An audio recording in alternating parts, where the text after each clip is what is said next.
आज हम अध्ययन करेंगे सुश्रुत सूत्र स्थान की 18th चैप्टर, जिसका नेम है व्रण आलेप बंधन विधि अध्याय। इसमें व्रण के आलेप और बंधन के बारे में बताया गया है। इस चैप्टर में एक हम थीम क्रिएट करेंगे कि ये चैप्टर किस चैप्टर के बाद आता है। पक्व एष्णीय, आम पक्व एष्णीय अध्याय जो हमने 17th चैप्टर में पढ़ा था, जिसमें बेसिकली शोथ के प्रकार और अवस्थाएं बताई गई हैं।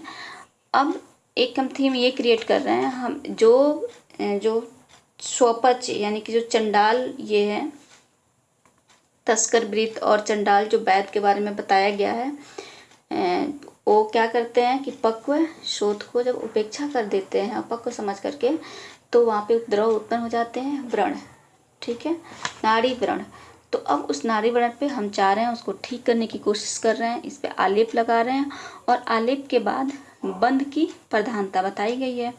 तो अब शोफ के बाद हम 18 चैप्टर में यानी कि आलेप और बंध के बारे में पढ़ने जा रहे हैं, ठीक है। इसमें आलेप को आद उपकर्म बताया गया है और आलेप के बाद बंध की प्रधानता होती है। आद उपकर्म, इसमें कंफ्यूजन क्या होता है, बच्चे भूल जाते हैं आलेप है या प्रलेप है। ए फॉर आद, ए फॉर आलेप, ये याद रखना है। निज विकार में लेकिन आद उपकर्म अवतर्पण है और आगंतुज व्रण शोथ में आद उपकर्म आलेप बताई गई है। अब आलेप को हम कैसे लगाते हैं, आलेप को हमेशा प्रतिलोम डायरेक्शन में बताई गई है, यानी बालों की जो डायरेक्शन है उसके अपोजिट डायरेक्शन में, ठीक है। और व्रण आलेप की जो भेद बताई गई है ये 3 बताई गई है। बेसिकली हम इसमें व्रण आलेप के भेद को पढ़ना है और व्रण आलेप के भेद, गुण और मोटाई, ये 3 चीज, और इसके अलावा व्रण बंधन कैसे करते हैं और कितने टाइप्स के होती है। इसके बाद से बंधन करने के बाद से हम गांठ कैसे बांधेंगे, ठीक है, किस स्थान पे कौन सा हमें बंधन बांधना चाहिए ये बताया गया है दोषानुसार और डिजीज के प्लेस के अनुसार और दोषानुसार दोनों बताया गया है। उसके बाद से बंधन हमें कब खोलना चाहिए, किस ऋतुओं में कितने दिन के बाद खोलना चाहिए, या दोषानुसार और ऋतु अनुसार, फिर यहाँ दोनों तरीके से बताया गया है।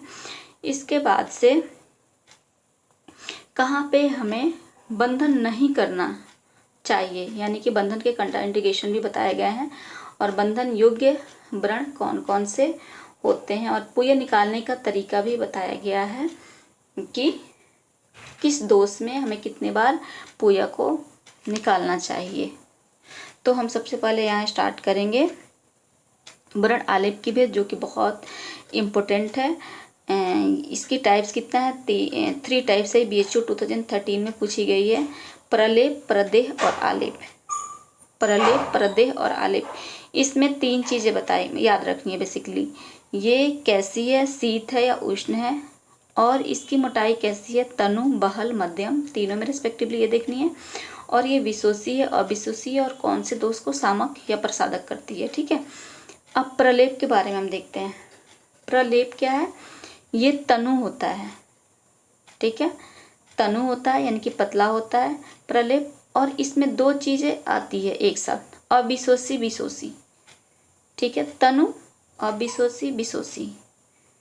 इसके बाद से ये शीत होती है, ठीक है, 3 साइन, ये शीत होती है, तनु होती है, अविशोषी विशोषी होती है। उसके बाद से प्रदेह में आते हैं। यहाँ पे प्रलेप में हमने शीत पढ़ा, लेकिन प्रदेह में क्या होता है, शीत उष्ण होता है ये, ठीक है ना। उसके बाद से ये बहल होती है और अविशोषी होती है। अब शीत और उष्ण दोनों होती है, तो शीत से हमारा क्या समान होगा,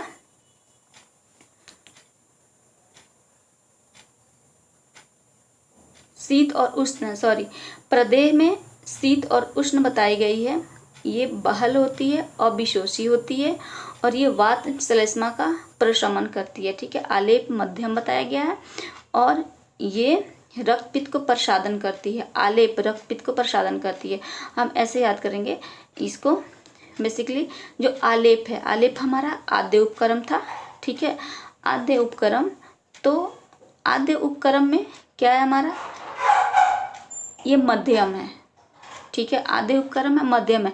हमेशा मध्यम को ज़्यादा प्रेफरेंस दिया जाता है तनु और बहल के कंपैरेटिव। तो आलेप क्या मध्यम है और ये रक्त और पित्त को प्रसाधक का काम करती है, ठीक है, याद रखना है। प्रलेप, प्रदेह, आलेप एक बार और रिपीट करते हैं रेस्पेक्टिवली। प्रलेप में शीत, तनु और विशोषी, विशोषी। प्रदेह उष्ण शीत, ये दोनों एक साथ है। बहल और अविशोषी वात्सल्य प्रशमन। और आलेप मध्यम रक्तपित्त प्रसाधक, ठीक है। अब हम आलेप के गुण के बारे में देखेंगे। आलेप एक यहाँ पे भी थीम क्रिएट करना है कि जो लोग बहुत लोग मुखालेप करता है, ठीक है, तो उनका मकसद क्या होता है, उनकी मोटो ये होती है कि हमारा जो बर्न है, जो कलर है त्वचा की, फेस की, वो क्या अच्छी हो जाए। तो त्वक प्रसाधन, उसके साथ साथ मांस और रक्त का भी प्रसाधन। और दाह प्रशमन, जैसे हम कोई भी लेप लगाते हैं मुखालेप तो ठंडा ठंडा महसूस होता है, ठीक है ना। तो ये इसका दाह प्रशमन भी, दाह प्रशमन हालांकि आलेप के श्रेष्ठ गुण है, ठीक है। अब आलेप में दोषानुसार स्नेह की मात्रा मिलाई जाती है, जो कि हमें याद रखनी है। वात, पित्त और कफ में 1/4, 1/6, 1/8 रेस्पेक्टिवली हम स्नेह की मात्रा मिलाते हैं। अभी इसमें याद, ये थोड़ा सा कॉमन सेंस लगाना है। वात क्या है, रुक्ष शीतो लघु, जो रुक्ष है, तो रुक्ष है यानी कि वातिक दोष प्रोमिनेंट है, वहाँ पे रुक्षता ज़्यादा है, तो वहाँ पे स्नेह की ज़्यादा नीड है, तो इसमें ज़्यादा अमाउंट में डालेंगे 1/4 भाग। और इसी तरीके से घटा देंगे 1/4 पित्तज में और कफज में सबसे कम की नीड पड़ेगी, तो 1/8 भाग। लेकिन सिमिलरली ऐसे ही रेशियो हम कहाँ देखे हैं, चरक में देखें। प्रक्षेप की मात्रा 1/4, 1/8, 1/16। यहाँ याद रखना क्या है, 1/4 के बाद 1/8 है, ठीक है, और 1 यानी कि 4 का टेबल है 4, 4 दूना 8 और 8 दूना 16, यानी अल्टरनेट ट्वाइस, ठीक है। 1/4, 1/8, 1/16 है प्रक्षेप में, लेकिन यहाँ 1/4 2 में बढ़ाना है, 1/4 के बाद 1/6, 1/8, ठीक है। आलेप की मोटाई फिर से बताई गई है, पहले तो बता दी गई है, तनु, बहल और मध्यम होती है।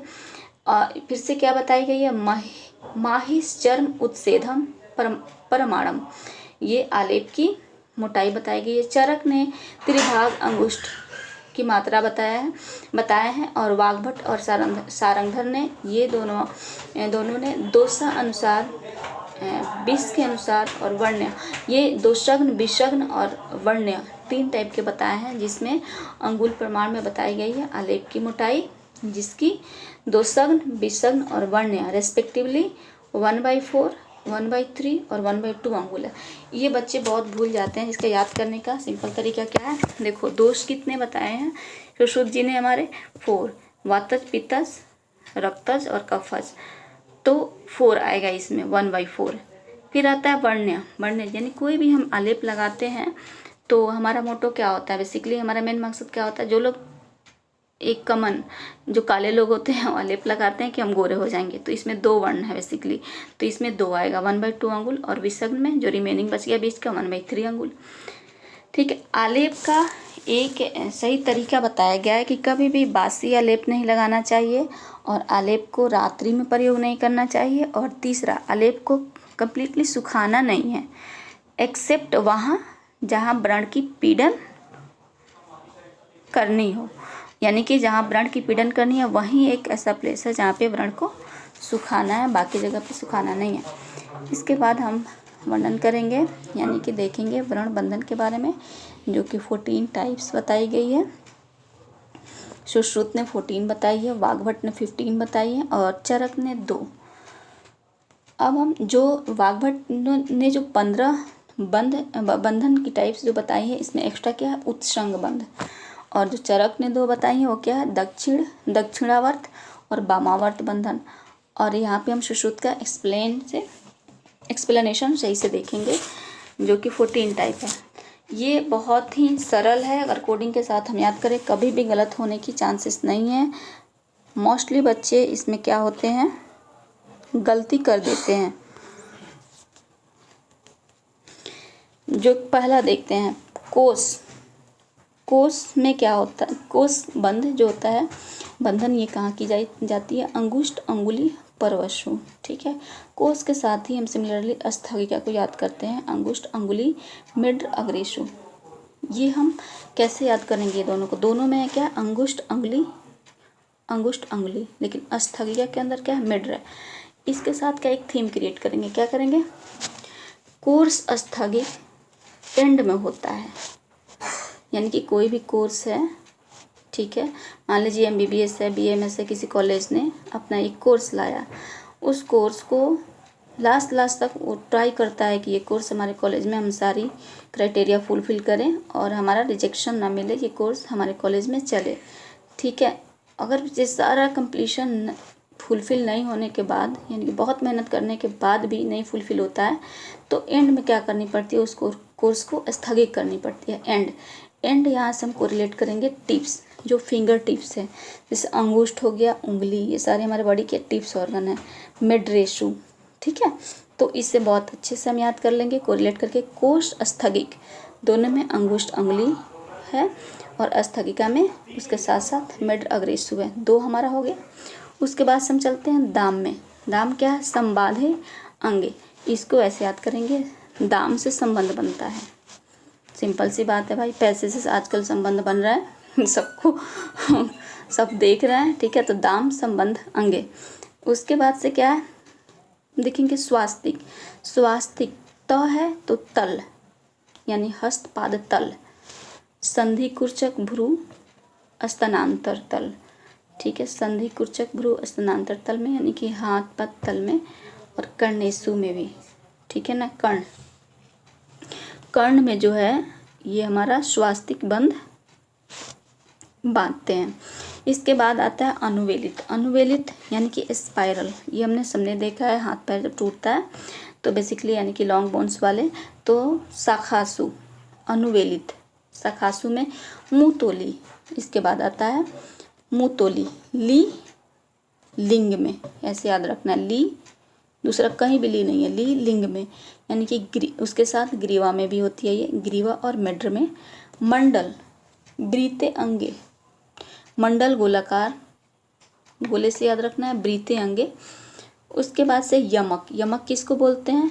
2 स्नेह को, ठीक है नहीं, यानी यमक 2 मिश्रक, ऐसे हम ये कर लें तो यमक होता है, यमक बढ़ना यानी संयुक्त वर्ण में। खटवा, खटवा किस में होता है?